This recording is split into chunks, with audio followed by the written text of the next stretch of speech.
But যেটার ভয় ছিল, যেটা আমি তখন বলছিলাম যে আমার গাড়িটা স্টার্ট হচ্ছিল না, একটা মারবো। লিটারালি 30 to 40 মিনিটস ধরে আমরা পার্কিং স্পট খুলছিলাম। সো টোটাল আমি বইয়ে খরচা করেছি rupees. Hi guys, welcome back to another vlog. So আজকে আমার হুজুগে একটা প্ল্যান হয়ে গেছে বন্ধুদের সাথে বইমেলা যাওয়ার। তো ভাবলাম ভ্লগ করে নি, বিকজ এটা খুবই কম হয় যখন এক মাসে অনেকগুলো ভ্লগিং অপরচুনিটিস থাকে। তো I am trying to make the best out of what I have right now. So yeah, I am very excited because আমি লাস্ট বইমেলা গেছিলাম বোধহয় অ্যাটলিস্ট 10 বছর আগে। তো লিটারালি লাস্ট 10 ইয়ার্সে আমি একবারও বইমেলা যাইনি। তো অনেক বছর পর যাচ্ছি, তো আমার অনেক চাইল্ডহুড মেমোরিজ আছে বইমেলা যাওয়ার। ছোটবেলায় মা বাবার সাথে গেছি, দেন বন্ধুদের সাথে গেছি একটা টাইমে। তো এখন আবার 10 বছর পর যাচ্ছি, তো মানে বেসিক্যালি আমি খুবই এক্সাইটেড। সো হ্যাঁ, আমি জানি না, মানে আমি কিন্তু মানে বিশাল বড় রিডার নই, বাট তোমরা যদি আমার নিউ ইয়ার রেজলিউশনটা দেখে থাকো দেন জানো কি আমার ইচ্ছা আছে এই বছর কটা বই পড়বার। যদিও আমি ভেবেছিলাম যে বই কিনবো না, বাট যখন বইমেলা যাচ্ছি আর এই অপরচুনিটিটা আছে, then why should I not use that. তো I might buy something, but আমার বন্ধুরা ডেফিনেটলি বই কিনবে because they love reading books. So time for a quick OOTD। আমি এই অফ হোয়াইট অ্যান্ড গ্রিন কালারের crop top slash waistcoat টাইপের টপটা পরেছি। এটা আমি কিনেছি হচ্ছে মুম্বাই থেকে। তো আমার ইচ্ছা আছে মুম্বাই স্ট্রিট শপিং অ্যান্ড মানে আমার এক্সপিরিয়েন্স প্লাস একটা হল ভিডিও টাইপের বানাবো, যেখানে আমি সব ইনফরমেশন দিয়ে দেবো যে কোন দোকান থেকে কিনেছি অ্যান্ড কত প্রাইস অ্যান্ড ইউনো কালেকশনটাও একটু দেখাবো। So stay tuned for that. Most probably এই ভিডিওটার আগে ওই ভিডিওটা আমি আপলোড করবো। বাই চান্স যদি ওরা এখনো মানে ততক্ষণ রেডি না হয়ে থাকে, then stay tuned for that. So yeah, সাথে আমি এই হোয়াইট লেনিন প্যান্টসটা পরেছি। আমার তো এই পকেটটা খুব পছন্দ। এই পকেটটা খুবই তোমরা যদি আমার রিলস গুলো দেখে থাকো দেন জানো একটা এরকম সিমিলার টাইপেরই আমি অনেক জামাই ট্রাই করেছি ইন শর্ট, বাট আমার এরকম পছন্দ হয় না পিওর হোয়াইটের। বাট আমার এই প্যান্টের জাস্ট পকেট টুকেতে এই ডিজাইনটা আমার খুব ভালো লেগেছে। So yeah, so far this is my outfit. And সাথে আমি একটু গোল্ড অ্যাক্সেসরিজও পরে নিয়েছি বিকজ আমার মেনলি আমি এই গলার চেনটা গোল্ডই পরি সবসময়। সো ওটার সাথে বারবার মানে যদি সিলভার পরি না ঠিক যায় না, তো এটাকে খুলতে হয়। তো এত খোলা পড়া না করে আমি এখন গোল্ডেই শিফট করে গেছি, যে গোল্ড না অ্যাকচুয়ালি রিয়েল গোল্ড না, গোল্ডেন কালারের সব অ্যাক্সেসরিজ পরেছি। সো ইয়া, সো তোমাদেরকে প্ল্যানটা বলি, অ্যাকচুয়াল প্ল্যানটাই বলা হলো না যে কি কি করব। সো আমি বেসিক্যালি এখন ওয়েট করছি আমার একটা বন্ধুর জন্য। তো ওকে আমি ওর বাড়ির সামনে দিয়ে পিক করব, করে আরেকটা বন্ধুর বাড়ি যাব লাঞ্চে। সো আমাদেরকে লাঞ্চে ইনভাইট করেছে। দেন ওর বাড়ি থেকেই আমরা একেবারে চলে যাব করুণাময়ী বুক ফেয়ারে। One thing, I am very proud of my makeup today. Like I am really liking how this look is. Also I forgot to show কে আমি সাথে এই ব্যাগটাকে ক্যারি করব। সো মানে এই টোট ব্যাগটার সাথে যাতে আমি বই খাতা না, বই যা কিনবো যদি কিনি তাহলে ওটাকে ক্যারি করবার জন্য আমার কাছে একটা ব্যাগ থাকুক। So I am very excited with this look in general. তো yeah, I just wanted to share that with you all. লাগছে তোর এত গরম, মানে ঠান্ডা? তুমি তো একদম অপোজিট। তুই কি ছিস?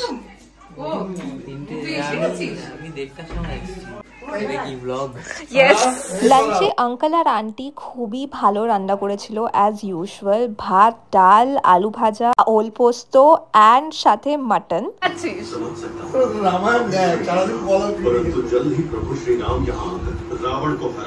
और आप सहित सभी बंधकों को मुक्त कराएंगे। तब तक के लिए भक्ति साथे दुजन रामायण देखते धैर्य बनाए रखे। तो जल्दी से मुझे बचा ले, तब तक मैं उनकी राह देखूंगी। সো এখন আমরা যাচ্ছি বইমেলাতে। আমরা রেডি হয়ে গেছি, একটা মারবো। সো আমরা এখন যাচ্ছি বইমেলাতে, রেডি হয়ে সবাই বেরিয়ে গেছি। বাট একটা চাপ লাগছে, আমার গাড়িটাতে একটু প্রবলেম হচ্ছে। সো নট শিওর মানে কি অবস্থায়। আমার মনে হচ্ছে গাড়ির ব্যাটারিটাকে চেঞ্জ করতে হবে। বাট আই জাস্ট হোপ আজকে আমার উপরে যাতে মানে হয় না এই ঝামেলাটা না হয়। অ্যান্ড ইয়া গিয়ে দেখি গাড়িটা স্টার্ট হচ্ছে কিনা, না হলে একটা নতুন ঝামেলা। সো কুইক আপডেট, আমরা এখন দ্য বক্সে এসেছি একটু চা খেতে, বাট যেটার ভয় ছিল, যেটা আমি তখন বলছিলাম যে আমার গাড়িটা স্টার্ট হচ্ছিল না, but somehow luckily second time যখন আমি স্টার্ট করার চেষ্টা করি, মানে না হতে হতে স্টার্ট হয়ে গেল। তো আমি এখন গাড়িতেই বসে আছি, আমি গাড়ি থেকে বেরোবো না, আমি একদমই গাড়ি বন্ধ করবো না, because I am very scared কি আমি যেই গাড়ি বন্ধ করবো আবার চালাতে খুব প্রবলেম হবে। তো যতক্ষণ আমি কোনো মেকানিকের শপে না যাচ্ছি বা হয় না একটু মানে ব্যাটারিটা ঠিক করিয়ে না নিচ্ছি বা দেখিয়ে না নিচ্ছি কাউকে দিয়ে, আমি একেবারেই গাড়ি থেকে নামবো না, দ্যাটস ফর শিওর। বাট আমি এখন ভাবছি যে যদি আমরা রাস্তায় না পাই আর আমরা বইমেলা পৌঁছে যাই আর ওখানে পার্ক করবার পর যদি আবার না খোলে, দেন আলাদাই প্রবলেম হয়ে যাবে। তো I don't know what to do, but like let's see, রাস্তায় যদি কোনো মেকানিক পেয়ে যাই সেটাই মানে হোপ করছি। সো ইয়া খা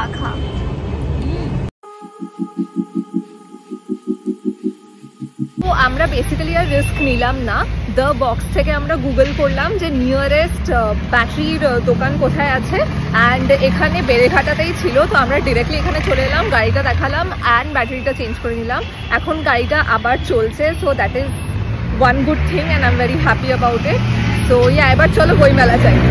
so finally literally 30 to 40 minutes ধরে আমরা পার্কিং স্পট খুলছিলাম অ্যান্ড ফাইনালি পেয়ে গেছি। সো পার্ক করে এখন আমরা হেঁটে হেঁটে যাচ্ছি টুয়ার্ডস বইমেলা। সো আমরা এন্টার করেছিলাম গেট নাম্বার 1 দিয়ে। পার্কিং এর খুবই বাজে অবস্থা ছিল। সো পার্কিং খুঁজে তারপর ভেতরে ঢুকতে ঢুকতে অনেক টাইম লেগে গেছিল। ভেতরে ঢুকেই আমাদেরকে চেক ইন করতে হচ্ছিল, মহিলাদের আলাদা দিকে আর পুরুষদের আলাদা দিকে। তারপরে ঢুকেই বইমেলা শুরু, আর চারিদিকে বুক স্টলস, খাবারের গন্ধ আর একদম জমজমাট ব্যাপার।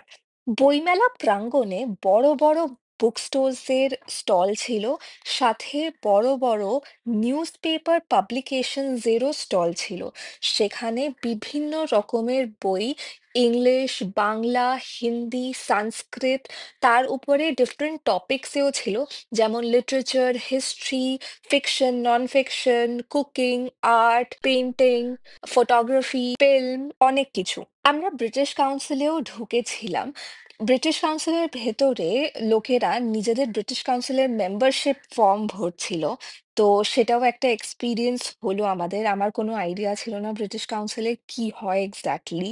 তাছাড়া যতগুলো বুক স্টোরে আমরা দেখেছিলাম, আমরা সব ভেতরে ঢুকেছি আর সার্ভে করেছি যে কি কি বই আছে, কি কি বই ভালো লাগছে। ফাইনালি মন পছন্দের সব বইগুলো কিনে নিয়ে যখন বাইরে বেরোলাম, দেখলাম বাইরে হ্যান্ডিক্রাফটসেরও অনেক স্টল আছে। হাই গাইস, সো আজকে নেক্সট ডে অ্যান্ড কাল রাত আমি এত টায়ার্ড হয়ে গেছিলাম যে আর ভিডিও রেকর্ড করতে পারিনি, কারণ আমার 2 হাত ভরে গেছিল, আমি এত বই কিনেছি।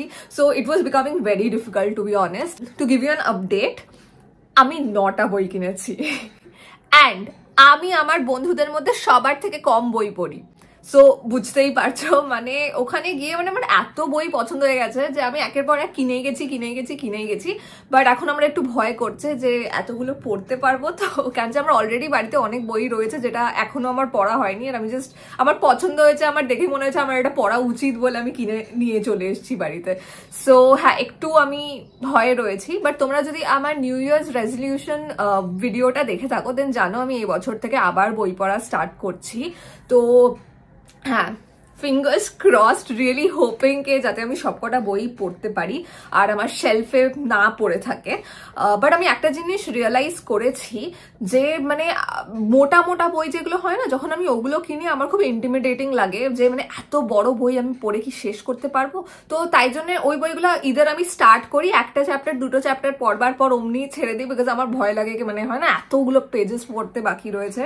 তো আমি এবার তাই জন্য ছোট ছোট বই কিনেছি যেগুলো মানে 300 থেকে 400 পেজের হবে, যেটা আমি তাড়াতাড়ি শেষ করতে পারবো পড়ে, অ্যান্ড মানে ইন্টারেস্টিং, মানে ক্রিস্প অ্যান্ড শর্ট স্টোরিজ টাইপের। সো ইয়া, আমি ভাবলাম যে যদি এবছর ওরকম কিছু কিনি অ্যাটলিস্ট আমি তাড়াতাড়ি বইগুলোকে পড়তে পারবো। আর ইউনো মানে প্রত্যেক বছর জাস্ট কিনেই যাই আর পড়ি না, তো ওরকম টাকা ওয়েস্ট হবে না। অ্যাটলিস্ট মানে যখন আমি এত মানে কি বলবো পছন্দ করে কিনছি দেন অ্যাটলিস্ট আমার পড়া তো উচিত। এবার কি কি বই কিনেছি সেটা দেখানোর আগে আমি একটা ডিসক্লেমার দিয়ে দিতে চাই যে আমি কিন্তু কোনো মতেই একদম এক্সপার্ট রিডার নই, তো আমার কোনো আইডিয়া নেই যে কোন বইটা হচ্ছে ট্রেন্ডিং রাইট নাও, কোন বইটা হচ্ছে মানে অডিয়েন্স ফেভারিট, কোনটা পড়া উচিত, কোনটা ভালো, কোনটা খারাপ, আমার কোনো আইডিয়া নেই।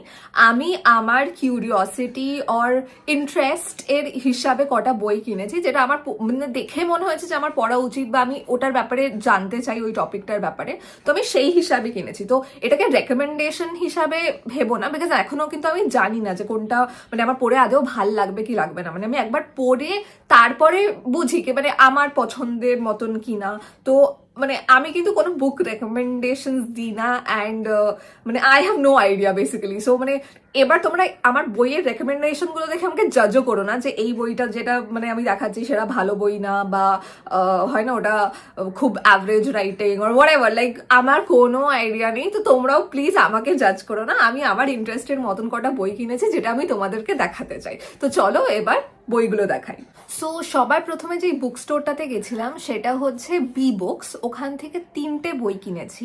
সবার প্রথমে হচ্ছে এটা Kadambari Debi's suicide note by Ranjan Bandyopadhyay. তো এইটার এমআরপি ছিল ₹199, আর আমাদেরকে 10% ডিসকাউন্ট দিচ্ছিল প্রত্যেকটা বইতে। তো এটা আমি ₹180 দিয়ে কিনেছি। And this is not exactly A suicide note, এটা একটা লেটার যেটা কাদম্বরী দেবী লিখেছে। অ্যান্ড এটা দিয়ে মানে কাদম্বরী দেবীর point of view about her life and her surroundings এটা বোঝা যায়। তো আমার একটু খুব ইন্টারেস্ট ছিল কাদম্বরী দেবীর ব্যাপারে আরো জানবার, তো তাই জন্য আমি এই বইটা কিনেছি।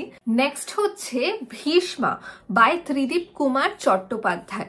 এটার অরিজিনাল এমআরপি হচ্ছে ₹299, কিন্তু অ্যাগেন 10% ডিসকাউন্টে আমি ₹270 দিয়ে কিনেছি। এই বইটা হচ্ছে মহাপিতা ভীষ্মার ব্যাপারে, যখন সে কুরুক্ষেত্র যুদ্ধের সময় আহত হয়ে গেছিল আর মৃত্যুর জন্য অপেক্ষা করছিল, তখন সে নিজের অতীতের ব্যাপারে কিছু কিছু জিনিস ভাবছিল, আর সেইগুলোই এই বইটাতে লেখা রয়েছে। নেক্সট হচ্ছে এক্সাইলড ফ্রম আয়োধ্যা বাই শীর্ষেন্দু মুখোপাধ্যায়। এটারও প্রাইস হচ্ছে ₹325, আর আমি কিনেছি ₹293 দিয়ে। সো তোমরা যদি না জানো, শীর্ষেন্দু মুখোপাধ্যায় হচ্ছে গয়নার বাক্সেরও লেখক। So he is quite popular. আর এই বইটা হচ্ছে তারই এক্সপিরিয়েন্স আর অনুভূতির ব্যাপারে, যখন সে আয়োধ্যা ট্রাভেল করছিল in search of Ramayana, Ram, Ayodhya, মানে সেই সব নিয়ে মানে হিস্ট্রিটাকে অনেক ঘেটে তার কি এক্সপিরিয়েন্স আছে, সে কি দেখেছে, তার কি থিঙ্কিং, তো সেটা নিয়েই এই গল্পটা। নেক্সট আমি ঢুকেছিলাম স্ক্রিপ্টের বুথটাতে, ওখান থেকে আমি কিনেছি দ্য অডিসি বাই হোমার। এটার অরিজিনাল এমআরপি ওয়াজ ₹140, কিন্তু আমি এটা ₹125 কিনেছি। This book is a great example of classic ancient Greek literature. এটা আমি ছোটবেলায় পড়েছিলাম স্কুলে, বাট তখন যেহেতু তাড়াতাড়ি পড়তে হয়েছিল, তো অতটা এনজয় করে পড়তে পারিনি আর অতটা রিটেনও করতে পারিনি। তো তাই জন্য আমি এটা দেখে ভাবলাম যে কিনে নিই। নেক্সট আমি পেঙ্গুইনের বুথে ঢুকেছিলাম, আর ওখান থেকে আমি কিনেছি দ্য মহাভারতা। এটার অরিজিনাল এমআরপি হচ্ছে ₹200, কিন্তু আমি এটা ₹180 দিয়ে কিনেছি। নাও মহাভারতা তো উই অল নো, মানে আমাদেরকে ছোটবেলা থেকেই মানে শেখানো হয়েছে, পড়ানো হয়েছে, শোনানো হয়েছে, তো আমরা সবই জানি, বাট আমি একটু ডিটেলস ভুলে যাচ্ছিলাম। তো তাই জন্য ভাবলাম বইটা কিনে নিই নিজের মেমোরিকে রিফ্রেশ করবার জন্য। তারপর আমি ঢুকেছিলাম প্রজাপতি বুকসের বুথে, ওখান থেকে আমি কিনেছি the diary of a young girl by Anne Frank. Now Anne ফ্র্যাঙ্কের ব্যাপারে আই হোপ আমরা সবাই জানি। এটার অরিজিনাল এমআরপি ওয়াজ ₹195, কিন্তু আমি কিনেছি ₹176 দিয়ে। এবার আমার ছোটবেলা থেকেই মানে অ্যান ফ্র্যাঙ্কের বইটা পড়বার খুব ইচ্ছা ছিল। আই রিমেম্বার যখন আমি 10 বছরের ছিলাম, আমার ক্লাস টিচার রেকমেন্ড করেছিল, বাট তখন মানে একে তো আমার বই পড়বার ওরকম অভ্যেস ছিল না, প্লাস মানে হয় না আলাদা করে গিয়ে কিনে পড়া মানে জিনিসটা কোনোদিনই হয়ে ওঠেনি টু বি অনেস্ট। আমাদের স্কুলের লাইব্রেরিতেও এই বইটা ছিল না। তো আমি যখন এই বইটা দেখলাম, আমি জাস্ট হুজুগে কিনে নিলাম, বিকজ আমার ছোটবেলা থেকেই এটা পড়বার ইচ্ছা ছিল। অ্যান ফ্র্যাঙ্কের ব্যাপারে তোমরা যদি না জানো তাহলে আমি বলে দিই। অ্যান ফ্র্যাঙ্ক একটা জিউ মহিলা ছিল, মানে মহিলাও না, she was basically a teenager. She was 13 years old যখন সেকেন্ড ওয়ার্ল্ড ওয়ার চলছিল, আর হিটলার সব জিউসদেরকে ক্যাম্পে পাঠিয়ে দিয়েছিল। তো ওখানে কিভাবে তাদের উপরে টর্চার হতো, জিউসরা কিভাবে ভয় ভয় থাকতো, লুকিয়ে থাকতো, তো তার পুরো লাইফ নিয়েই এই গল্পটা লেখা, এই বইটা সে নিজের লাইফের উপরে লিখেছে। সো আমার এটা পড়বার তো খুবই ইচ্ছা ছিল, তো তাই জন্যই আমি এটা কিনেছি। নেক্সট যেই দুটো বই কিনেছি সেটা হচ্ছে গ্রেট মিস্ট্রি স্টোরিজ আর গ্রেট ক্রাইম স্টোরিজ। নাও এই দুটো বই ₹150 করেছিল, বাট 10% অফের জন্য I got it at ₹135 each. Now আমি যেমনি বললাম আমি বড় বড় উপন্যাস এগুলো পড়তে পারি না, তো আমার শর্ট স্টোরিজই খুব ভাল লাগে, কারণ যে একটা বইতে, যেটা বেশি লেন্দিও না, মানে হার্ডলি 300-400 পেজে তুমি অনেকগুলো শর্ট স্টোরিজ পড়ে নাও, তো মানে গল্প হিসাবে কি বলবো অনেকগুলো গল্প থাকে, বাট বই একটাই থাকে। তো আমার মনে হয় মানে that is more achievable for me. একটা বড় মোটা বই পড়ার থেকে আমার এই শর্ট স্টোরিজ গুলোই পড়তে ভাল লাগে, অ্যান্ড মিস্ট্রি ক্রাইম এগুলো আমার খুব ইন্টারেস্টিং লাগে, তো তাই জন্যই আমি এই দুটো বই কিনেছি। নাও লাস্ট যেই বুক স্টোরটাতে ঢুকেছিলাম সেটা হচ্ছে ওয়ান ওয়ার্ল্ড বুকস, আর ওখান থেকে আমি কিনেছি কালকি বুক 1 বাই কেভিন মিসাল। সো এটার প্রাইস হচ্ছে ₹149, অ্যান্ড এটাতে কোনো ডিসকাউন্ট ছিল না, তো এটা আমরা মানে অরিজিনাল এমআরপিতেই আমাকে কিনতে হয়েছে। এই বইটা কিনবার মেন রিজন হচ্ছে আমি মুভিটা দেখেছিলাম, অ্যান্ড আমার খুব ইন্টারেস্ট জেগেছে যে কালকির ব্যাপারে জানো, বিকজ মুভিটাই যেভাবে দেখিয়েছিল এক্স্যাক্টলি মানে আমি তো জানি না আদেও ওরকম হতে চলেছে কিনা, কি মানে ওরকম ফিউচারিস্টিক হবে কিনা, তো আমার ওটাই জাস্ট জানবার জন্য আমি বইটা কিনেছি, যে মানে আমার কালকির ব্যাপারে ইন্টারেস্টটা অনেক বেশি জেগে গেছে। তো তাই জন্য আমি এই মোটা বইটা কিনেছি। এটা অ্যাকচুয়ালি দ্য ওনলি মোটা বই যেটা আমি কিনেছি। আমার তো খুব ভয় লাগছে যে কতটা আমি শেষ করতে পারবো, বাট আমার যেহেতু অনেক ইন্টারেস্ট রয়েছে, তো হোপফুলি আই ডোন্ট থিঙ্ক এটা পড়তে আমার কোনো প্রবলেম হবে। প্লাস এটা হচ্ছে বুক 1, সো এরপর বুক 2 আর বুক 3ও রয়েছে, তো এটা একটা ট্রায়োলজি, এটা 3টে পার্ট রয়েছে। ওখানে বুক 2 আর 3ও ছিল, বাট আমার কেমন লাগলো কি মানে আগে একটা বই শেষ করি, তারপর দুটো, আর মানে বিকজ সবকটাই খুব মোটা মোটা, মানে কতগুলো পেজ আছে এখানে, অলমোস্ট 500খানা পেজের, মানে 3টে মোটা বই কেনে একটু বাড়াবাড়ি লাগছিল আমার, তো তাই জন্য আমি ফার্স্ট বুকটা কিনেছি। এটা যদি পড়া হয়ে যায় তাহলে আমি অ্যামাজন থেকে বুক 2 আর 3টাও অর্ডার দিয়ে দেবো, এক এক করে, একসাথে নয়। সো আমার বইয়ের চয়েসেস গুলো দেখে আই হোপ তোমরা বুঝতেই পারছো আমার একটু মাইথোলজি, ক্লাসিক লিটারেচার, হিস্ট্রি এই দিকগুলোতে একটু টান, ইন্টারেস্ট বা curiosity or whatever you call it রয়েছে। সো টোটাল আমি বইয়ে খরচা করেছি ₹1843।